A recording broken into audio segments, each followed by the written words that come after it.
arrest shtëpie, apo jo Keti? Po kjo ishte vendimi që ka marrë gjykata e posaçme të apelit, është gjyqtarja Iliriana Oldashi, e cila ka ndryshuar masën e sigurisë për Jamar Mbërmalltezin duke vendosur arrest shtëpie, ndërkohë që ka lënë të pandryshuar deri në këtë momente masën për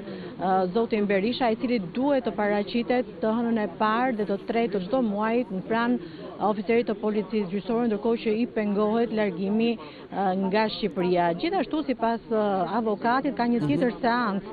e cila do të zhvillohet ditën e enjte, ku ata kërkojnë shuarje të masës sigurisë pasi i ka humbur fuqia. Sipas avokatit, kjo gjykatë, siç u shpreh ai, pati durimin i dëgjoi pretendimet e tyre, ishte një seancë mbi shtator që u zhvillua ditën e djeshme, por nuk pati guximi sipas tij të prishte masën e sigurisë për zotin Berisha. Gjithsesi, ata pretenduan që të drejtohen dhe gjykatës së lartë. Pra është një betejë që do të vijojë, ndërkohë që avokati, siç e pat, nuk bëri me dije, nuk dha nëse zoti Berisha do ta respektojë tashmë këtë vendim të gjykatës së posaçme të apelit, pra do të paraqitet apo jo, pasi sipas tij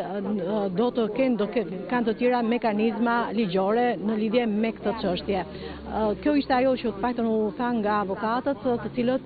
u paraqitën vetëm disa minuta në ambientet e gjykatës posaçme, ku sapo dëgjuan vendimin që dha gjyqtarja e çështjes Iliriana Oldashi, ndërkohë duhet të theksojmë që prokuroria ka qenë kundër ndryshimit të masave të sigurisë për të dy personat, pra ka qenë që masat e sigurisë do